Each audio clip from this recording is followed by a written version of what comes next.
Yeah, Laurent. Oh. That's awkward. He had to dodge all the Chelsea hate today. Uh, saying he knew it was coming, huh? He knew Enzo Fernandez was coming. He knew all the hate was coming. He heard the comments and he's like, I need to dodge this pod. I don't want to come on. Poor guy, man. I mean, one would have said you would have dodged this pod. Yeah, off the back of the internationals, eh? No, it was heartbreak. Hmm. 100th minute, right? I didn't get to watch. I watched the highlights. I'm not gonna lie. Yeah, no, fair enough. Yeah, man, it was around the last minute of the first half of extra time. Oof. Yeah, rough, man. Off of a set piece of all things, funny enough. Ole, ole. Yeah. So yeah, I would have loved to hear his take, if he came on tonight and started chatting, like if he would then start criticizing set pieces, because DR Congo was through to the World Cup off of a set piece. How ironic is that? Okay, serious question though. Do you think we would have seen him in a Congo jersey?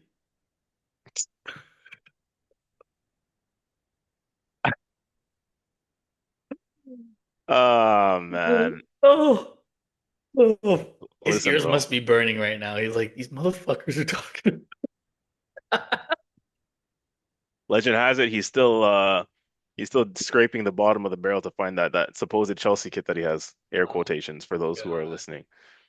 The Chelsea kid in the Nike store doesn't count.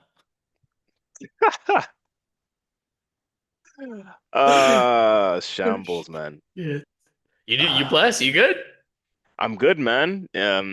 All jokes aside, I mean, obviously Jamaica didn't get through to the World Cup, but the international break is finally over, and we can look forward to club football again.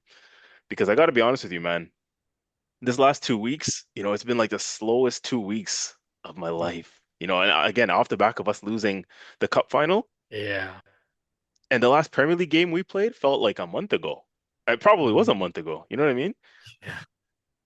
It's been a hot minute. I mean, but when you look at the table, it looks phenomenal.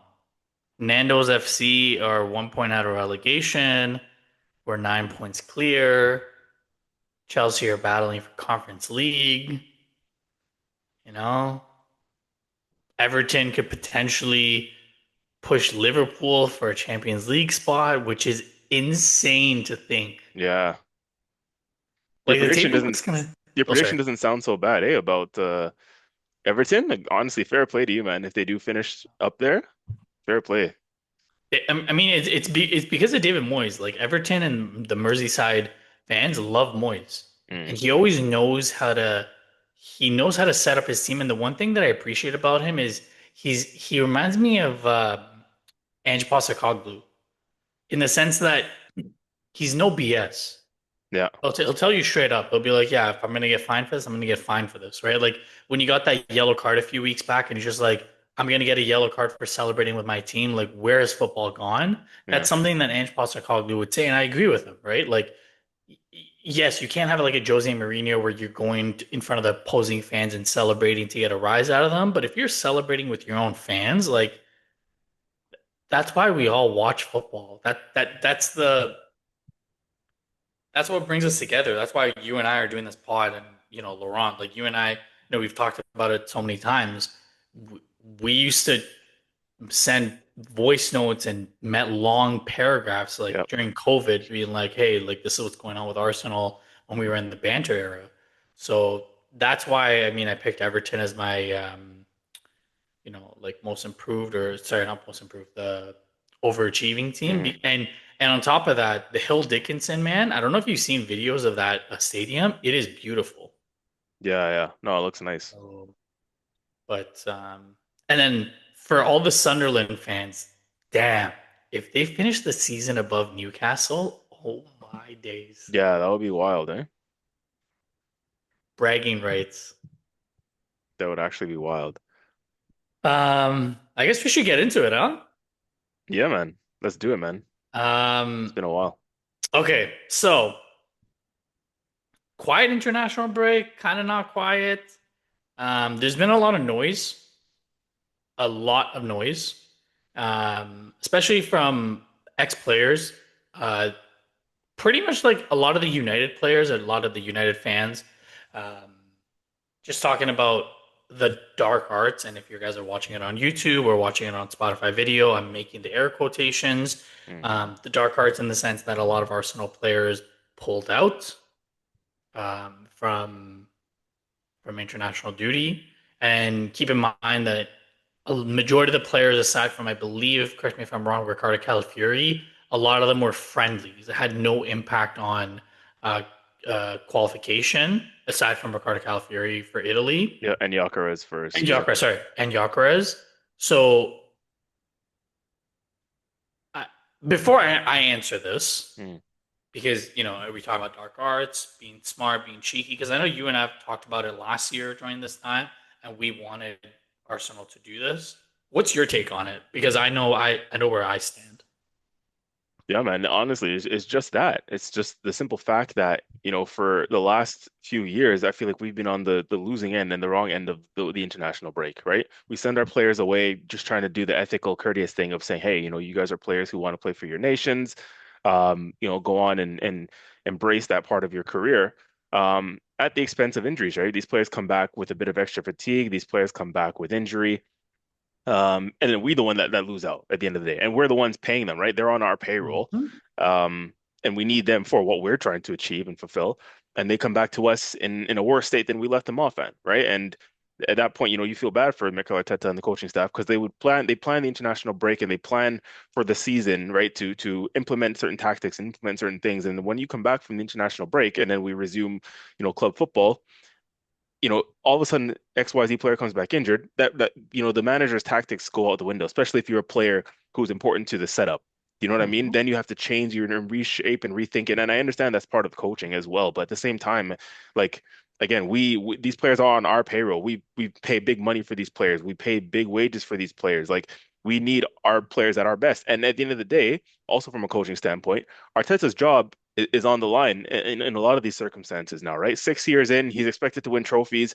Well, if his players, you know, get injured outside of his stewardship, outside of his direction, it's his fault. And then we go and lose out on the league or whatever because of, our big players are injured. And then at the end of the day, he gets criticized for that. But his players got injured playing a friendly for against friggin', with all due respect, I don't know.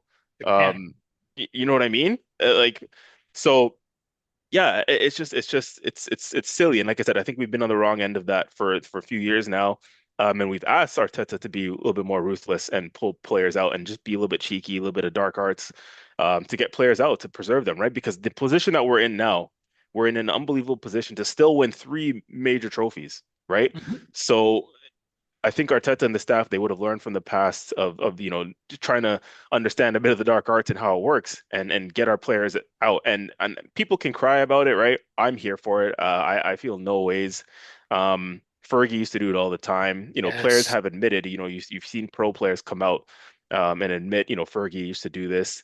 Pep Guardiola has done it before. It's all part of gaining experience as a manager. If you're Arteta, right? These are the little things. These are the little advantages that you need to have to pull and to do in order to get ahead. And so be it, man. We used it this time around. Obviously, it looks worse because like you can literally make a whole starting 11 of players that have pulled out, but who cares, man? Like, it's going to benefit us at the end of the day. I feel no ways about, what other people are saying and whatnot. People have been talking all season about us, right? They're going to find things to say, and it is what it is. Yeah. Yeah, I agree with you. I think it's just haters. Literally, it's just haters because United used to do this, like you said. Pep Guardiola used to do this, and these are friendlies. Hmm. It's not like Arteta kept players away when qualification was on the line. Because if you've seen, and I may be jumping a little bit ahead, but like Thomas Tuchel came out and said the players that miss for England, he knows they can perform, Mm. right? The Bukayo Saka's, the Declan Rice, Yeah. right? Like it's not it's not that they can't perform. It's why risk them because he needs them for the World Cup, right? And I'm very proud. Like he actually moved up in my books with saying something Yeah. like that. Yeah. Yeah. And then when you look at our like injury list, so I'm just gonna name all the players that are currently injured or Yeah. being assessed. So we know we lost Mikel Merino. Eberiche Eze is going to be back in another 2, 3 weeks. Noni Madueke went off against Uruguay. Gabriel Magalhaes knee problem, Saliba ankle problem, Odegaard the knee issue that's still persisting, but apparently he might be back this weekend. Yep. Declan Rice and Bukayo Saka, I think it's just fitness. They've just played so many minutes. Jurriën Timber ankle adductor issue, but again, I just think it's the number of minutes that he's played, and again, he's not so far away from that ACL injury, right? And he's continuously playing so many minutes. Martin Zubamendi, knee discomfort, but again, I think that's just the number of minutes that he's playing. Trossard, hip injury, and Gapier, muscle injury. I think he pulled up for, oh my God, what nation does he play for? Colombia? Hmm. And then Ben, Ecuador. You said sorry, Hincapié? Ecuador. Yeah. Yeah, sorry, Ecuador. And then Ben White came back, just muscle tightness, and then same thing with Ricardo Calafiori, who has always had hamstring issues. So it's not that we have like we still have a roster to be able to play with, but those are some big names that are injured, Hmm. right? And coming back, I mean, in one ways, no disrespect, the fact that we're facing Southampton may be a good thing instead of playing the Premier League side. But in other ways, like you said, we still have a chance at 3 trophies. So this Southampton game is huge for us. But all these fans that are coming out and saying, "Oh, you know, Saka, Rice, Ben White should never play for England again," and blah blah blah blah. I'm like, okay, what about what's his name? What about Paul Scholes? Right? What about all the United players that would always pull out and randomly have all these injuries, and then when they after the March international break, miraculously they're fine. Hmm. You can't have your cake and eat it too. Like it's. I know if Laurent was here, he'd say, "Oh, it's not a witch hunt," but it is. Anything we do is put under a magnifying glass, and it is blown out of proportion. Right? As much as I hate Jamie Carragher, he actually came out and said he's like, "I don't really see a problem with this." Right? So you're starting to see a little bit of a shift where people are actually coming to Arsenal's defense because the hate that we're getting, it doesn't make sense. Yes, like we are playing the best. Whether we've not looked convincing in some games or not, we've only lost 4 games the entire year. Out of Crazy. 50 odd games, we've lost 4 games. Some teams would wish they would play more than 38 games. Julian, sorry. Oh man, I need some water. You know, I knew you'd like that. Um, but no, yeah, I think it's just idiotic. It's just idiotic. Um, so I'm assuming you don't see a problem with it. No, man, of course not.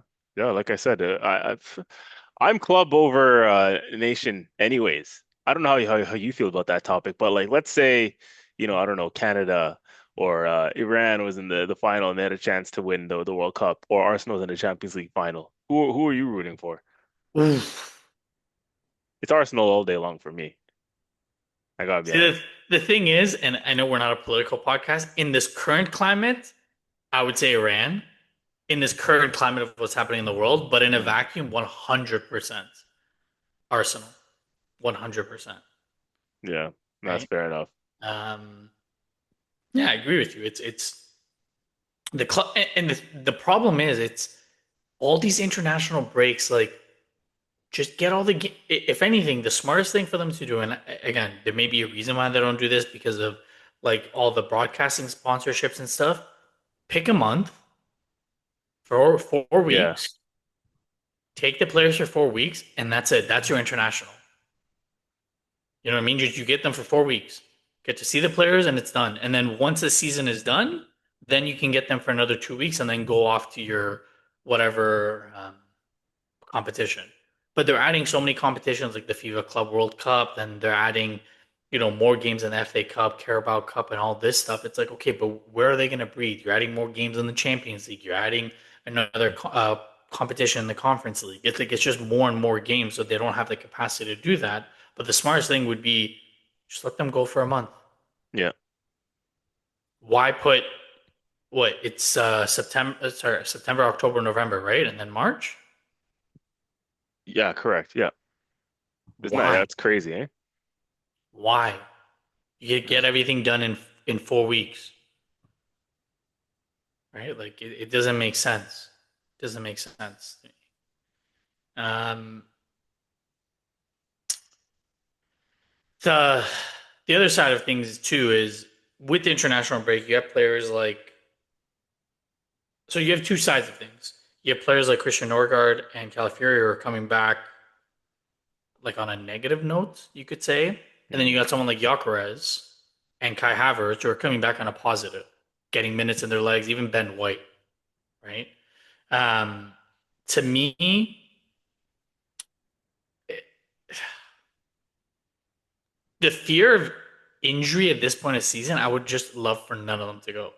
But again, I know like for Gyökeres, Calafiori, like they want to qualify and they want to get their nation to the next stage. But man, like I don't know if you watch any of the games. Like I was shitting my pants with Gyökeres. Calafiori, not so much. So I'm like, we can figure that out. But Really, eh? man, Interesting. yeah, man, I was shitting my pants with Gyökeres. Because I was like, okay, you're either going to go there, and I'm glad that it turned out to be positive, but I was like, you're going to either go there and have even a worse experience, and you're going to get ripped apart by the media even more, or you're going to go there and like rock it out and come back and like have a pep in your step. And thankfully, he went that way. He went the right way and he got a pep in his step. And did you see that photo? Oh man, iconic.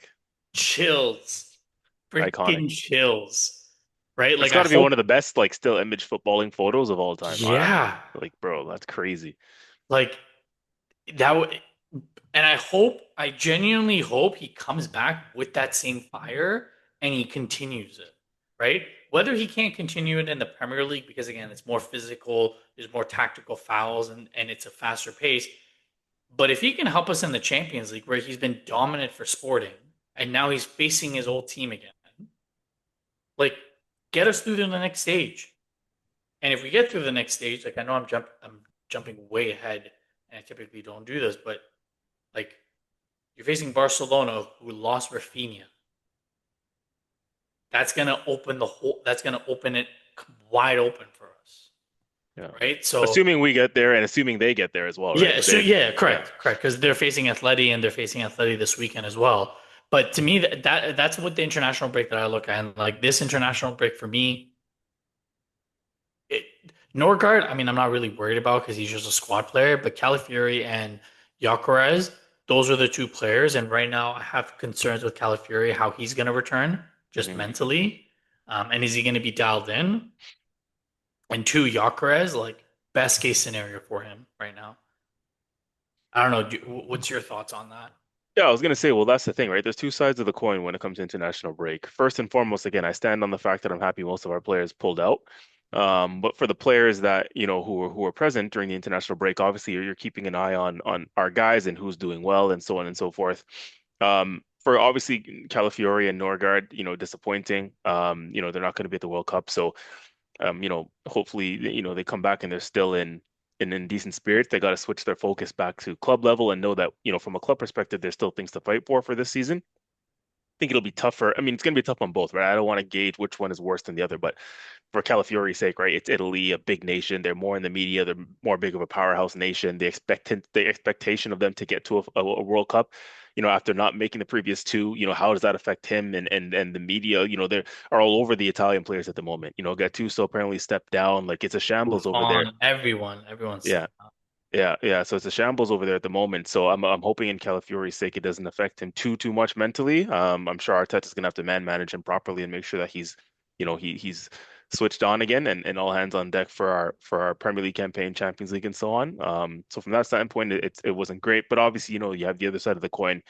We're hoping now that Gyökeres comes back and he's buzzing and he's firing. Yes. And we'd love for Laurent to be on the pod at this moment in time because that's 4 goals for the boy Gyökeres during the international break. And none Does for that João. count in my thing with in my Yeah, should all competitions should.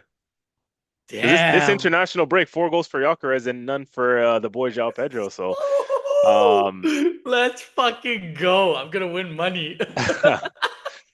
listen, man, on the Gyökeres thing too, man, it just goes to show sometimes when you see a player outside of their environment and into a different environment. it goes to show that again, like obviously we know we have a player there. You know what I mean, bro? Hat trick Yeah. for his country when, you know, pressure's on him. There's no Isak, Kulusevski, who's another big player for them, injured as well. So he steps up, hat trick in the first game, and in the second game scores the winner that sends him to the World Cup. Like you couldn't write it. You know what I mean? And from our perspective as an Arsenal fan, and he's an Arsenal player, this guy's been getting stick all season long, rightly or wrongly, whatever. We have to take a couple things into account or context, as you like to say, right? His first season in the Premier League, I think so far 16 goals in all competitions. That's not a bad return for somebody who's, is in his first season. Obviously, again, when you take him out of the lens of Arsenal and you put him in Sweden, their style of play suits him way more. Look how much more direct they are when when Yep. when he plays for Sweden, right? They look for him. He's their main guy, right? They go long right away. You saw one of the goals in the first game, I believe it was in the game that he scored the hat trick from keeper all the way to transition all the way into Gyökeres from a goal kick, right? As soon as the keeper gets the ball, boom, drop kick, long ball over the top. Mind you, it was poor defending on the opposition's end, but again, that's Gyökeres' bread and butter, right? Ball over the top. He runs off the shoulder, cuts in on his right foot, and slots it in the bottom corner. And you're thinking, like, damn, I know our style of play doesn't necessarily suit him, but it's been an adaptation period on both sides, right? He's adapting to how we play because he's not the focal point in our team. Arteta doesn't, like I said, we mentioned this before, but Arteta doesn't play for a team that has one focal point, right? It's about the collective. And, so he's been having to adapt to that. In a league where you're not going to get space as much in behind. There's a lot of teams that we come up against that play low blocks, right? So Mhm. he's having to adapt his style of play of not having the time and space in the room that he needs to maneuver into. When you consider all that, man, he's had a decent season so far, man, and it's only been his first season, as I've said, so you got to give him some grace. He's our leading goal scorer currently. He's double digits in all competitions. He's double figures in the Premier League and counting. So, yeah, man, again, like hindsight is a wonderful thing, but having seen what he's done for Sweden, it's like I'm glad that we have this guy, man, because when you use him right, he is a goal poacher. He honestly is. He can get goals He and he is. can pop up in the right areas. So. What does this mean? I hope he comes back from the international break and he's buzzing for us now and he can, fire us to the titles that we want and that we need, because he'll have a big say in that as well.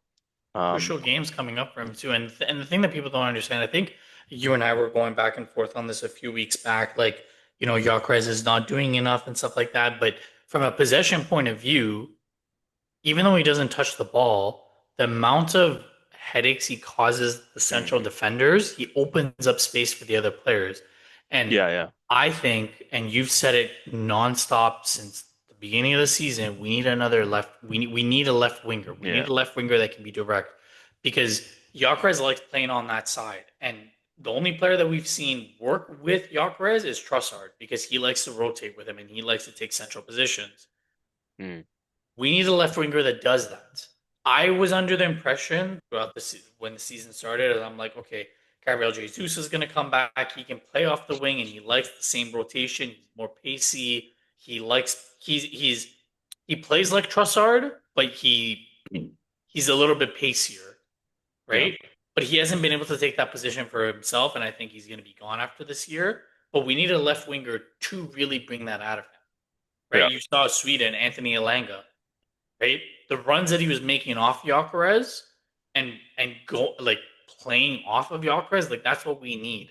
Yep. And I think, you know, I don't think the right side is the issue. I think it's the left side. But I agree with you, man. I like there's some crucial games coming up, and I really hope Gyökeres can just even if he can win us a game, right? I'm looking at that Man City game. Like, win us the game. You know, even if you're not on the stat sheet, there's a lot of other things that we can see that you do, right? Take Gahey out of the equation, right? Take Ruben Diaz out of the equation. Open it up for someone else, right? Those are the things that I know Arteta looks for. And I know as fans, we're like, no, like, if Laurent was here, be like, oh yeah, but you want your number nine to score? Yes, of course. No one's denying that we want him to score. But football isn't just about like, okay, you're going to be put there and you're going to always score. There's another 11 players on 10, 11 players on the field that are trying to stop you, right? So you just have to create holes for your teammates, and Gyökeres is really good at that. Yeah. Like prior to that injury that he had at the beginning of the year, like he was on fire. his pressing, everything. And then I know when he came back, it was like November time where he just looked off. So hopefully, he can kick on from this, man. Yep. A couple other notables, the U21s. What's his name? Remember the name, man. Hmm. Mad Max. Max Dowman. Oh my gosh. He I don't know played. if you got a chance to see his goal, but damn. I watched the highlights. It was 19. Sorry. He wasn't 21. So it was Yeah, he Miles was and playing for 19. the Sorry. 19s. Yep. Sorry. Um, he he just glides. Like I don't, and I will not compare him to the great one. But this kid, like, he just glide. I don't know. I don't know how to describe it, man. Like just watching his movement, even when he plays for Arsenal, there's no fear. And I pray that Arteta doesn't ruin him. And I've been an Arteta truther. Everyone knows this, but there's this raw talent that Max Dowman has that you just gotta let him play free, Yeah. right? Same thing with Ethan. Ethan has raw talent too, and I think unfortunately that right wing is so packed. And maybe if Martin Odegaard gets sold this summer, that right eight position maybe open up. Maybe Saka changes roles and his he can get a little bit of a break with his hamstrings and turn into a number 10 and then put Ethan on the right wing. Like who knows, right? Um, and then Miles, like have you maybe going off topic a little bit, but have you heard the rumors of Miles to United? Yeah, I have. That was something that surfaced over the international break. Yeah, I mean, how do you feel about that? I obviously I hope not. I really hope not. Like that's the ultimate ops, you know? I would not be in Uh, favor. I don't think I think it's bullshit. I do agree that I think he wants more minutes. There's no question about that. And I think Arteta has tried it. What game was it that he was supposed to play midfield, but then Saka came off? It was the FA Cup, right? Was it FA? Was it Yeah, it FA? was FA Cup against Wigan, I want to say, at the Emirates. Yeah, yeah. Yeah, So, yeah. yeah, So like maybe this weekend Arteta can play him in the midfield, but then we don't have Nkapie and yeah. Calafiori. Who knows? So he might have to be playing left back, right? So like you said, there's not a lot of throwaway games, quote unquote, because no game is a throwaway. But I think the man management of Arteta was poor, and I don't think he would go to a rival like that. Well, at least I hope I hope not. not. Yeah, exactly. But I think I think if I'm Arteta, what I would try to convince him is stick it out. Let's loan you out to one of the promoted Premier League teams next year, and you just get a full season with them, right? Understanding what a relegation battle is, understanding that it's not always going to be free flowing football. You have to play defense. You have to get into those dirty areas, which he is good at. Um, but man, if he goes to United, oh, Let's not put that energy out there. I don't even want to say that guy's name. He'd be another who. I don't even want to say his name. Yeah, yeah, we're not putting that energy out there. Yeah. Um.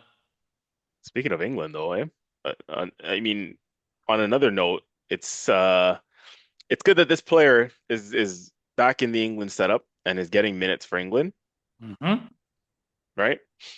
But there's the other side of the coin, and we're talking the senior team now for those who aren't clued in yet to what we're talking about.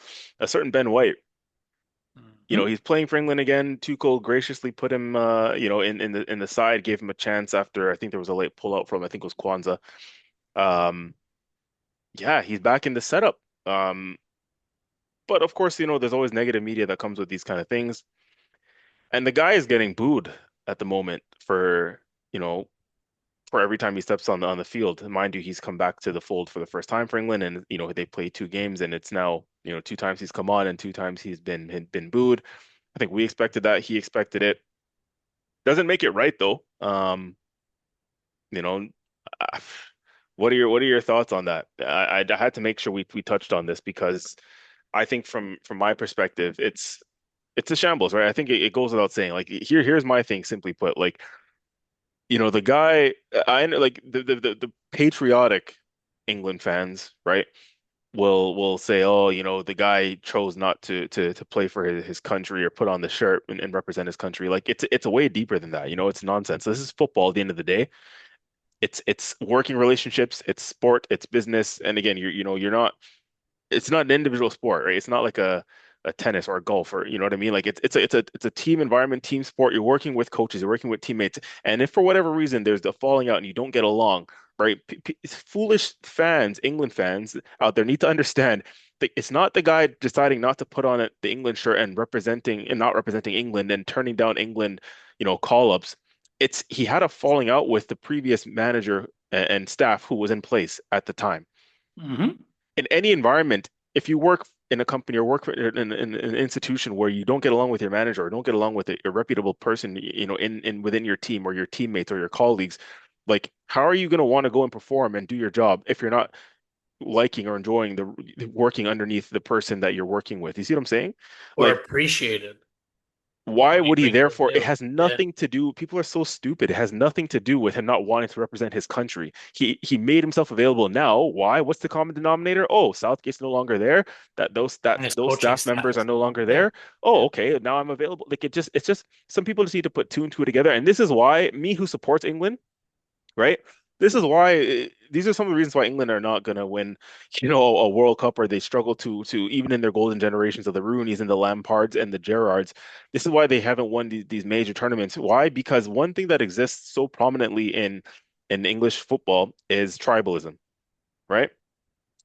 Yep. And I'm very passionate about this topic, but it's like, again, those guys, Rooney and them have spoken about it. I think Gerrard spoke about it recently as well when he's on Rio Ferdinand's podcast. I was listening to a podcast recently on Rio's pod, and Gerrard spoke about why, that England side wasn't successful with all those big players, right? That I mentioned, Lampard, Gerrard, Rooney, that at club level, the tribalism in England is so much so, and we like it for that level, right? We love the heated rivalries between Yep. Arsenal and Chelsea, Arsenal and United, Arsenal and Spurs. Like we love that stuff from a club level, but these these players and the media take it to the international level as well, right? And that's like these guys have beef and bickering in between themselves, amongst themselves, built up from the media, built up from just the club level turmoil and infighting and that happens there.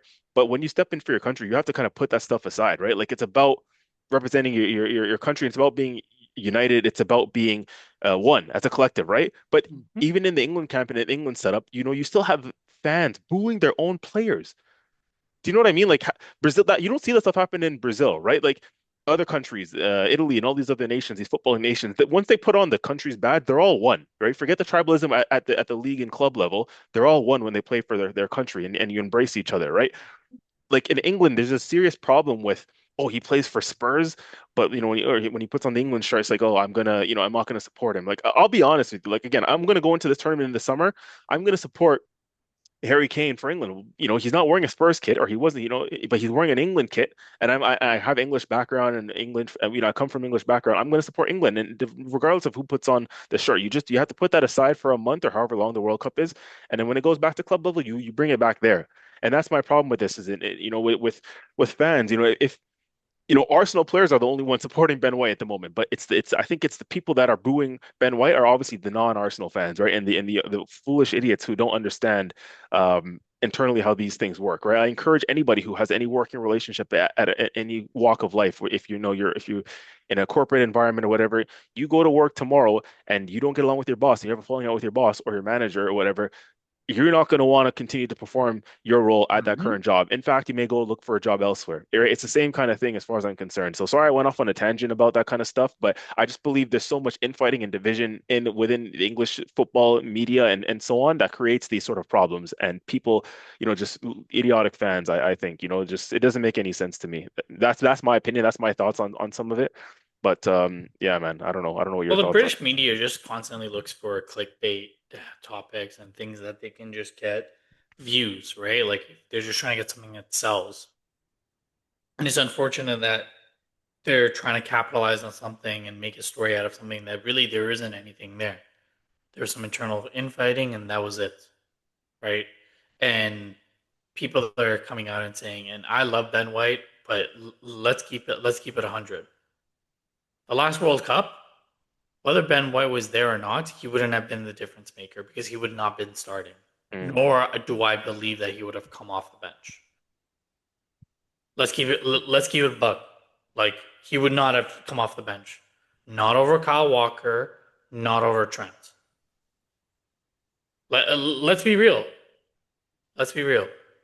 no, it's true. So for you thick-minded British fans who continue to allow the media to come up with these outrageous stories, like take a look at yourself in the mirror.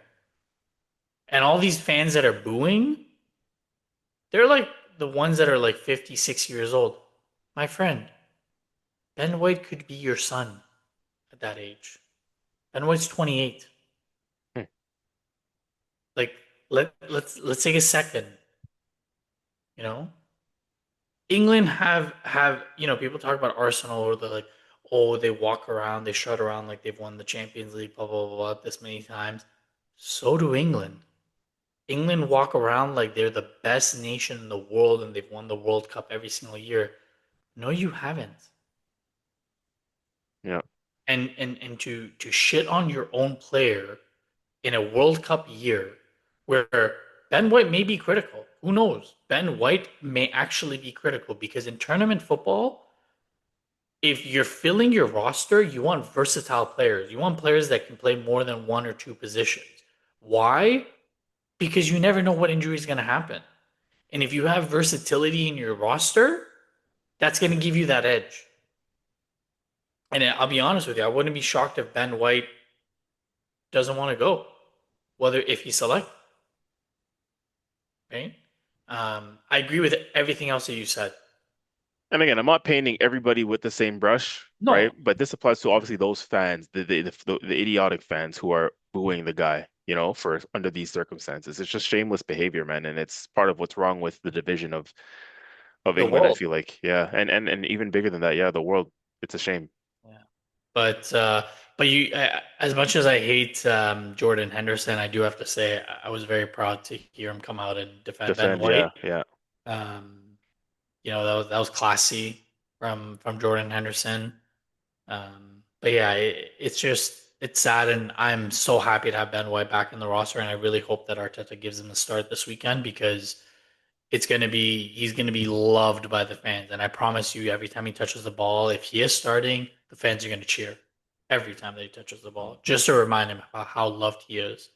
Because don't forget, a few years back when he was starting right back in Newcastle, he played with a torn hamstring. yeah. That's what Ben White is. That's what Ben White brings to the table. Um, just quickly before we get to the FA Cup preview, now that the World Cup groups are set, I do want to just ask you one question, if I may. Well, two questions. I wish Laurent was here to ask this, but how did you feel about the Congo game? Yeah, man. I mean, again, for those listening, I did mention I have English background. My mom was born in England, London, England. So I know that's not the reason why I'm an Arsenal fan because just because my mom was born in London, England. Actually my Arsenal allegiance has come from my dad growing up supporting Arsenal. Um, it's just a nice coincidence there. But yeah, so I've always, supported England on the world stage and whatnot, just because of my family. I have family there as well. So at least that's the one rabbit in the hat that I have for the World Cup. On the other side of the coin, which is my dad's background, the Jamaican side of my family, been let down again. We've lost to DR Congo. Ironically enough, again off of a set piece. Um, to Congo. They deserved it over the course of the 90 minutes or 120 minutes because it did go to extra time. We stayed in the game a lot longer than I thought we did or we would have because again, we just our Jamaican national team setup is very poor at the moment. It's disorganized. It's all over the place. Certain players weren't called up that should be in the team. There's a lot of politics behind it, so it's a bit of a mess at the moment. And I did think that DR Congo was going to comfortably beat us because they did well in AFCON and they've beaten big African sides like Nigeria and whatnot. So DR Congo, credit to them. They're a good team. They have a good footballing side. But we stayed in it against them. All that aside, we stayed in it. We managed to get it to extra time and lost on a set piece in the end. So we did our thing, but the problems stemmed deeper than this one game, right? Because Hmm. we this was a playoff round, right, for us to get into the World Cup. We had to beat New Caledonia, which we did, and then play DR Congo, and then it came up just short against Congo. But all we had to do in the November international break was beat Curaçao at home. That was in Jamaica at the time, in our own backyard. We lost to Curaçao, people. Right? That would have just, if we had won the game, that sends us right through to the World Cup automatically. And we're never going to get a better chance, Jamaica, to qualify for a World Cup than this. Why? Because in the region, I think it's CONCACAF, and in the region that Jamaica would play in, right? Canada, US, Mexico, th those nations didn't have to do qualifying rounds because they automatically qualify being host nations. Do you see what I'm saying? So the path was Yeah. actually easier for Jamaica to qualify, considering they didn't have to play US or Mexico and we still couldn't get through. So just a shambles, man. I mean, you guys would have been in a group with Germany, Ivory Coast, and Ecuador. So Oh, 100%. But you know what I mean? It's just the fact that we'd yeah, be no, there. Can you imagine the vibes if Jamaica's in a World Cup, bro? What? Every game, you go to the game, you're getting some nice stewed chicken and rice and peas and some oxtail and oh man, bro, like, it would have been vibes, man. We would have getting some Ray and slapped. nephew. Bro, like what do you mean? We would be getting slapped every game, but yo, we just would be part of the vibes? Shit. Ah. No, But it's I. okay, man. Well, another footballing nation that's not going to be part of the vibes is Italy, so we can all drown in our sorrows Oh together. my God. Yo, Woodbridge, where you at? I was gonna say, man, and that's one of those ones too for the culture. It would be nice to have Italy in the World Cup just because Woodbridge Oh, and Vaughan and all that. They got Italy's got a big fan base, man, in yeah, Canada and in Toronto. So, but their fans are gonna be quiet for a month too, man. So, damn. yeah. Um, just quickly, I don't know if you can pull up the World Cup groups, Actually, or yeah, I I can't do even have speak. it. Let me see. Um, I want to ask you, what do you think? What group do you think is a group of death? So just looking at this here, group of death. For me, Mm, I would say it's either Group I or Group L. Group I being France, Senegal, Iraq, Norway, and Group L being England, Croatia, Ghana, Panama. Those are the two mm, groups that I look at, and I'm like, okay, that's going to be difficult groups. No disrespect to any of the other groups, but those two groups look loaded. That's a good point. Yeah, you're probably pretty spot on. Oh, I just looking, you guys are in a group with Belgium, Egypt, and New Zealand. Yeah, I mean that's if they go with all. Again, True, we're not true. a politics podcast, but That's anyone a who very knows good what's point. going on, like we may not go. It's a very good point. Um, so, but yeah, I mean, if we do end up going, like I do think we do have a chance, because Iran does have a good team. Mm-hmm. Mm-hmm. We're ranked 20th, or I think, in the world. So the footballing nation is good. I think we would actually struggle against New Zealand's physicality a little bit. Um, and I do think that the way that Belgium play would actually play into how Iran plays. Egypt Mm. would be my biggest worry because of the Salah factor, because he can just, win the game himself.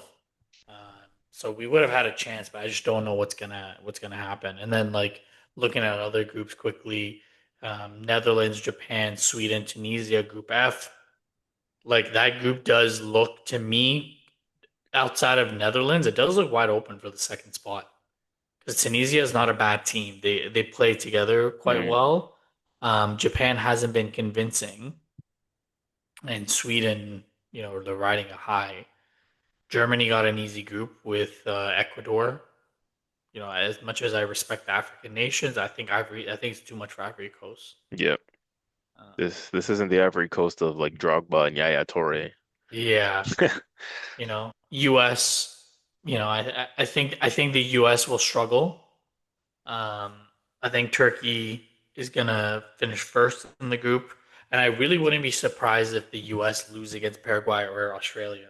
To be honest with you, I think the Americans are too cocky, and I think they think they're better than they actually are. Um, and I think Pochettino doesn't understand CONCACAF the same way that he would understand um, if he was in charge of like a European team, you know. How do you think Canada fares? To me it all depends on to me it all depends on how Alfonso Davies is and how he plays. Um,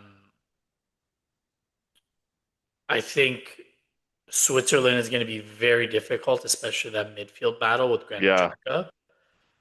If I'm But predicting now, I think Switzerland topped that group, and then it's just a yeah, matter of what happens after that. Bosnia, yeah, I wouldn't sleep on Bosnia. no, those type of nations they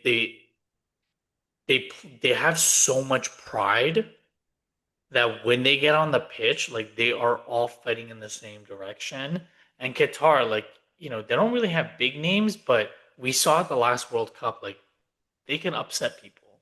Mm, So to me, my prediction as of today would be that Canada would go through, but I do think we're gonna struggle. yeah. We're gonna struggle. Um, Anyways, let's keep it moving so we can get a pot out to these people to the viewers. Club football is returning. A couple teams that are not going to be returning for club football. A team that's only going to play 40 games this year, and a team that's fighting relegation. If you don't know who those teams are, for those people in the back, United and Spurs. Um, there is a merry-go-round or a carousel in the league, and I don't know if you know what I'm alluding to. Um, Another manager got sacked. Mm, Um, Before talking about his sacking, rest in peace, uh, the father of Igor Tudor. hmm Last game in charge, his father passed away. That's why he didn't do the press conference. You know, God bless his soul. May he rest in peace. Um, but Deserby is officially appointed, and he's taking over for the last 7 games. The real question that I have, and I would love if your friend was on the pod, Taylor, to ask him is why not go for Deserby earlier? Why not go for Deserby when you got Tudor? Yeah. Now you gave him a 5-year contract. What if he gets relegated? Yeah. Like It's true. They're a mess, man. They just lack direction.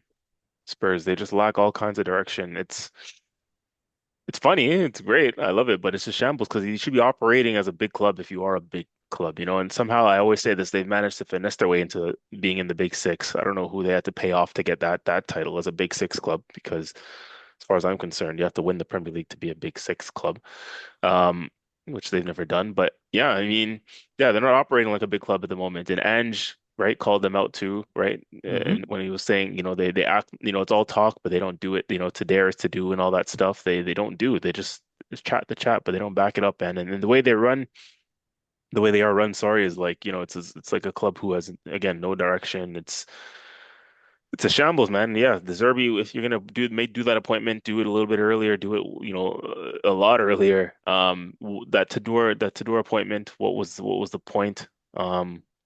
Yeah, man, it's just shambles. It's a shambles And from why from bring someone who doesn't know the league? Like if they brought in a Sean Dyche when they brought in Tudor, that would have made more sense because you need to have someone that understands the league to be able to keep you up, right? yeah, And then go for a Deserby, right? Like it just doesn't make sense. But I mean, hey, I'm here for it. yeah. Um, He's a good manager, but he at this is. time, it's gonna be interesting to see what happens at this moment in time. He's more for like their future, but can he keep them up now? Is it too late for him to come in and save them from relegation? Like we'll see.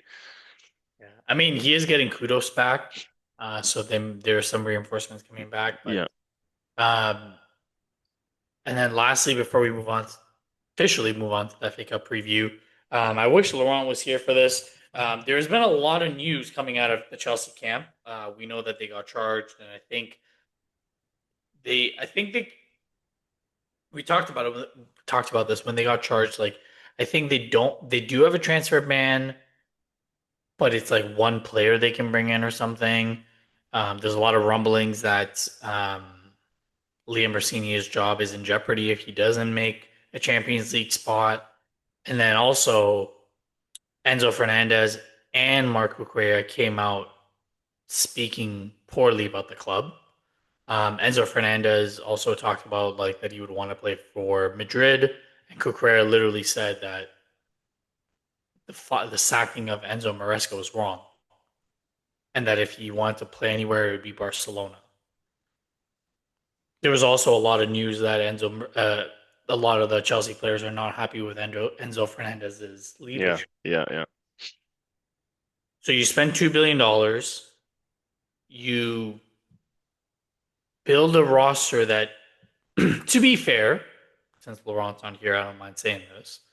To be fair, on paper, they have a very good roster, Yeah, right? Like when you look at them on paper, the type of names that they have, the internationals that they have a good roster, but they are so bad.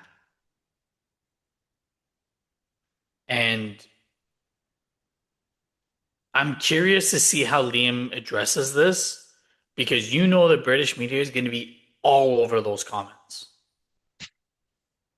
And I'm very curious to see how the PE teacher is going to try to weasel his way out of this. I don't know. Do you think this is a good look for Chelsea? definitely not. Again, shambles must be the theme of the show because that's another club in shambles at the moment. I think Chelsea's not in a good place. Players are flirting with moves away from the club. Um, and again, I'm here for it, man. I don't really have any sympathy for them. It swings and roundabouts. These things happen. It's their turn. They've been trying to bully us and banter us for years, and now they're in the mud. And long may that continue as well, as far as I'm concerned. I think they're going to lose some players this summer. I think, me and you have both said it. There could be managerial changes again going on over there. Their fans are protesting. It's just a mess. So yeah, we'll see, man. And again, we're gonna have to run this back when Laurent comes on because we got to get his thoughts on it and how he's feeling. He's gonna try and probably pour cold water on it and say, we'll be fine. We'll be back. He keeps saying we'll be back.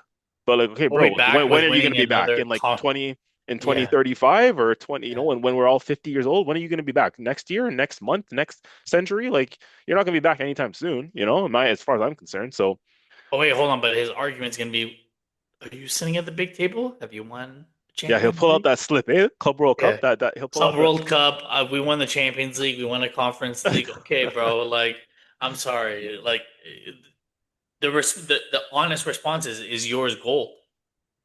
yeah. So, That Club World Cup tax is running out real soon, man. We're in a new year, a new season.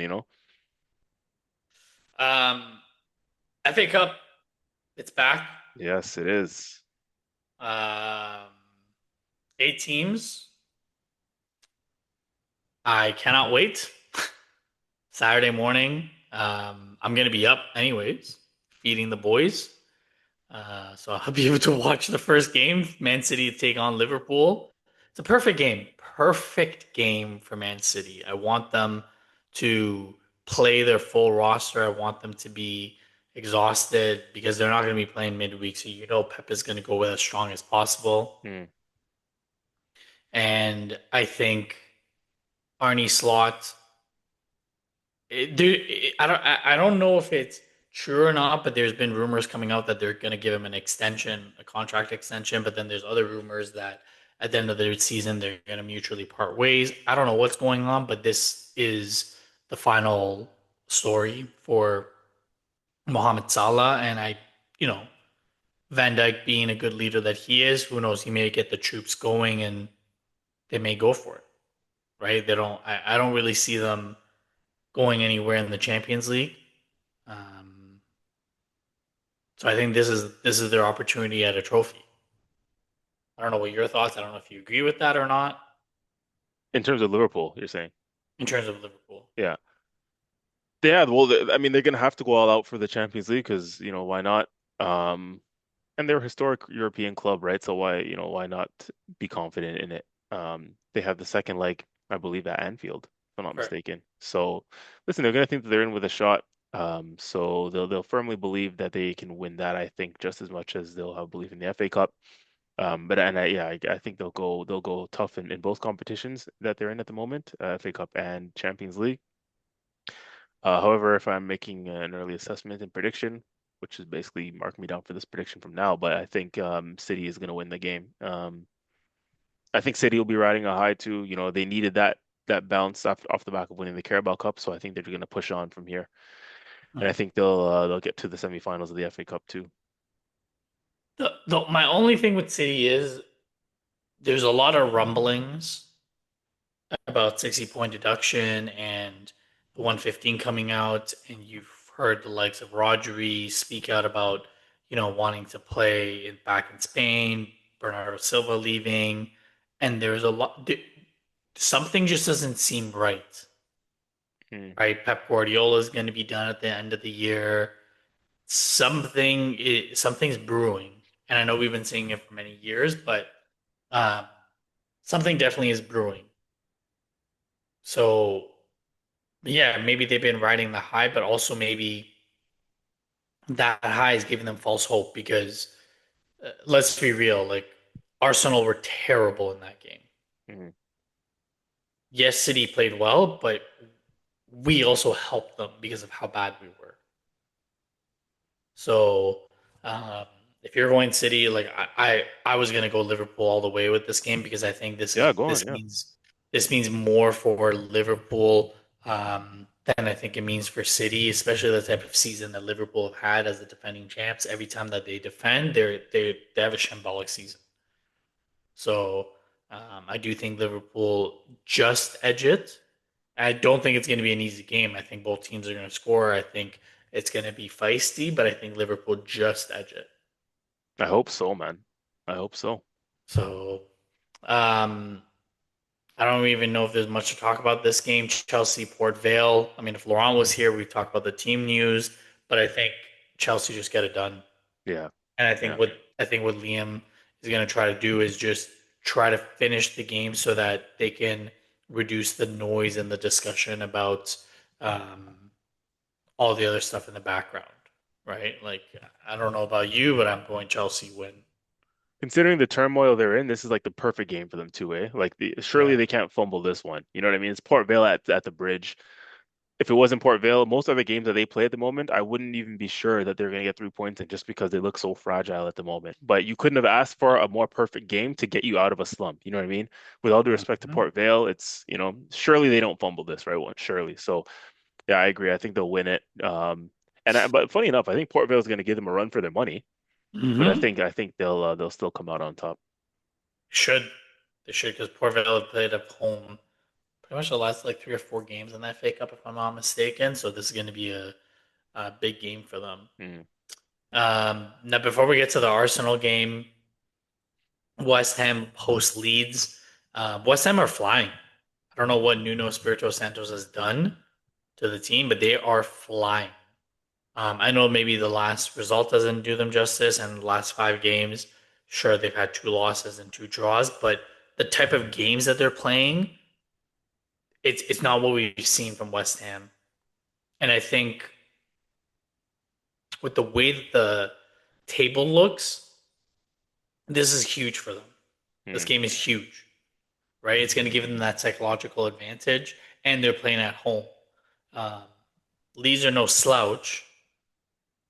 However, I think this game is means a lot more to West Ham than Leeds. That's because Leeds look like they're safe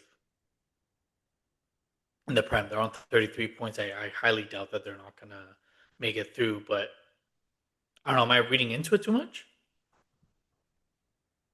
Yeah, I don't know, man. This game is tough to call. Not sure where they go from here, to be honest, in terms of if West Ham, for example, were to lose, like what does that do for the rest of their relegation campaign or their battle against relegation? Um, but even Leeds, and I'm looking at the table for Leeds too, they might be dragged into the relegation battle. Like for the longest time, I thought they were clear. But they're well and truly in the mix too. You know, they play some of the relegation sides as well, still. So both of them are gonna have to have one eye on the Premier League, right? Because depending on where you look at it, right? Some might say the Premier League is a priority, right? Staying in the division is a priority. Um, yeah, I don't know, but this is going to be a proper matchup here, and I don't know who comes out on top. So I'm glad we're not predicting it. Yeah. But Because yeah, this is going to be a fascinating battle. If you get a chance to watch it, anyone who gets a chance to watch it, I encourage you watch it because it'll be a proper game between two sides who are battling relegation, but a proper all Premier League affair here. West Ham play Wolves on Friday, and then Leeds play head to Old Trafford on Monday, so they have more Mm, rest. mm, So that may become a factor in it too, to the type of roster that they play, but they still have a lot of time, right? So we shall see. And last but not least, Arsenal, Southampton. We're going to St. Mary's. We talked about it the last pod. Um, this has been a bogey. To steal your word, CJ, this has been a bogey stadium for us. yep. Um, Southampton have been great in the championship. Um, they're playing quite well. I believe, if I'm not mistaken, they've given up. I think they've given up like 40 goals the entire season or something, sitting sixth place, 48 goals, and apparently out of those 48 goals, 16 of them have come from set pieces, and they are the worst at defending at set pieces.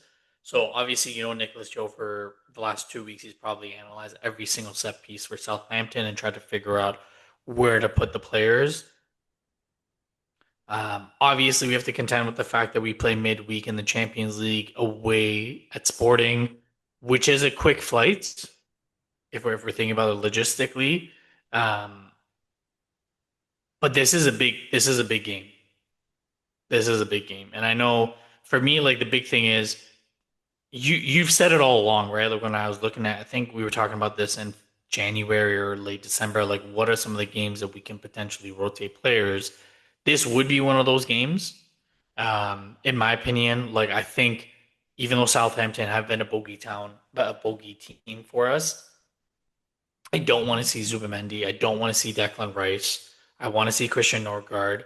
Um, if Nkapie and Calafiori weren't injured or carrying a knock, I would personally think that MLS would get a chance in the midfield. Hmm. But I think it may turn out to be, like if Odegaard's back, play Odegaard. Um, maybe you toss a Kai Havertz in there, right? And then play Max Dowman at the right wing, give Martinelli some minutes at the left, and then put Gyökeres up top. Um, yeah, we have an opportunity to progress. We have an opportunity to continue to go for um, three major trophies. And I think with the type of funding and the roster that we have, I don't know if you agree with me or not, Arteta needs to get this right. And before you ask, I would start Kepa. I wouldn't just change it. Mm. Yeah, and folks, obviously keep it locked here because obviously I will be doing a pre-match preview for this game, which will include my predicted 11, and we just got to wait for the press conferences to come out and all that. So stay locked into that as we will be dropping that on the show on the channel as well. But just for now, one thing I will say quickly that I will give away in my prediction is that I do think Kepa will start as well. But in my personal opinion, I think this could and should be the last game that he plays this season, unless we um, comfortably win the league with games to spare, or we're somehow magically comfortably, in a good position in the Champions League where we say slap Sporting first leg, he can play the second leg. But after this, there's no more throwaway games, in Mm. my opinion. Um, every game after this is going to be, you're going to have to play a full strength side probably because if you get to the semifinals of the FA Cup and you're back at Wembley, you're probably playing a decent team. And again, the Champions League is Champions League, goes without saying. And the Premier League, every game left in the Premier League for us is a cup final. So that means you got to play your pretty much best team from here on out after the Southampton game. And Kepa shouldn't play again for me. Now I know you mentioned last time out you give Kepa the cups, or you would still give him the FA Cup. I personally would not, and I don't think Arteta should either. He's in a position where you need to win and win now. You need to win some trophies and win some cups. And you played Kepa, which I didn't disagree with for the Mm. Carabao Cup final. I didn't disagree with that decision. But from he made that decision and Kepa kind of let him down with a couple mistakes. Um, at that point, you're thinking, it won't be Arteta's fault if Kepa doesn't play again. If Kepa would have himself to blame because, Arteta put his faith in you and you kind of didn't really perform.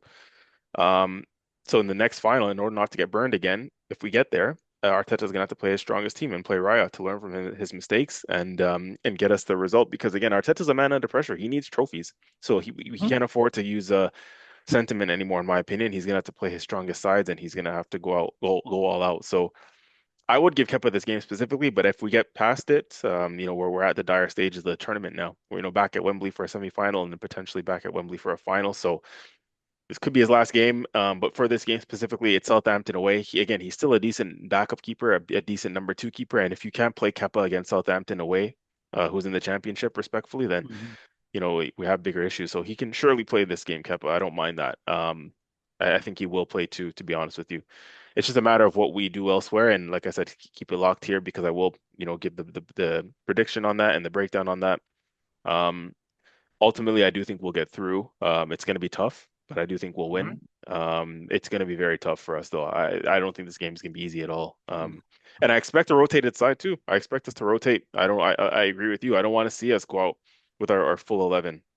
Um, whether Arteta agrees or not, I don't know if he's going to look at it and say, a lot of these guys, like your Rices and your Sakas, they got a rest during the international break, so they can come and start in this.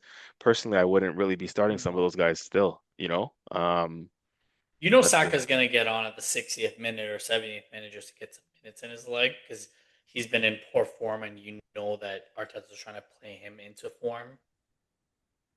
But the likes of Zubimendi and Rice, I do not want to see them. Right, I do want to see Ben White. I don't want to see Julian Timber in this game. Right, like we have Mascara there. I would have loved if Nkapie wasn't injured, mm. but it is what it is, and we just have to we have to rotate. You know who will start, I think, and should start, who's a first teamer? I think Odegaard will start, and I think he should start Yeah, because he yeah, needs he needs minutes in his yeah. legs. Yeah, I think Odegaard will start as well at midfield. Um, but yeah, it's going to be a tough game. Like I have Arsenal winning, Hmm. and I think it's going to be like a 2-1, like a very feisty game.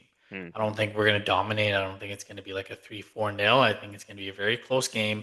I think they're going to try to counter us, and I think um, from what I read when Ben Still got sacked, they started off as a back three, and then they changed to a back five. Sorry, they started with a back five, and recently, the run of four games that they've had that they've been winning, they went back to a back four. So there may be holes. You never know. Um, and we just need to exploit it at the end of the day. Like Mm. we are the better team. We should win this game. Exactly, We man. should That's it. progress. Um, so I don't want to hear anything else about that. If it's ugly, I don't really care as long as we get through. I'm not really worried. Yep, I just want to get through. Let's get closer to another trophy. that's it. And you're down for an Arsenal win, right? Yep, yep. Um, any last comments, thoughts? No, man. Like I said at the beginning of the episode, just we're glad that the club football is back, and now with all the internationals out of the way, it is truly down to the final stretch of club football, and I'm so excited. It's nice, right, Murda, to be in this position where we're still fighting on all fronts. For years, me and you have been looking up at the glass ceiling and looking at Man City and Liverpool and saying, damn, like I would love to be in their position of the latter stages of the Champions League, fighting for the FA Cups, fighting for the Premier League. Like, how nice is it to be in all these competitions still in April? You know what I mean? Once upon a time we were where Man U is now, playing 40 games a season, and out of all the cups, but here we are in the mix, acting like a big club, moving like a big club that we are finally, being in the latter stages of all these competitions, fighting for the biggest honors still in April. It's nice to be here, man, and long may it continue. And now we just got to get over the line. So it starts this Saturday, man. And then from this Saturday, we won't be looking back. From this Saturday till the end of May, it's all hands on deck. And hopefully by the end of May, man, we're all celebrating something special. Gun to your head. How many trophies are we winning this year? Ooh, gun to my head, I'm gonna say, and I can expand on this in the next episode, because we are running out of time for our viewers here. But if you ask me right now, here and now, without needing, Laurent's homework and time and delays, I think we just win the Premier League. and I can expand on that next, like I said, next Okay, episode in a different thought. But I think we okay, just win the Prem right now, personally, okay. and Well, I'll take that, man. I'll take that. for me, I think it's a double. I think Prem and one of either FA Cup or Champions League, and I put my money where my mouth is, and I said Yeah, you did say Champions that League. at the beginning of the season, to be fair. Yeah. So, but yeah, we'll be back. Like TJ said, he's gonna have that preview for the match upcoming once Arteta's presser is out. We appreciate you guys watching. Honestly, the content's coming. We're expanding. We're trying new things. I know a lot of you have been interacting with us on our Instagram. Please reach out to us. Right, this Yeah, isn't scripted. We're three boys that just love Arsenal, love footy, and we want to chat and we want to just bring our thoughts forward and just share with you.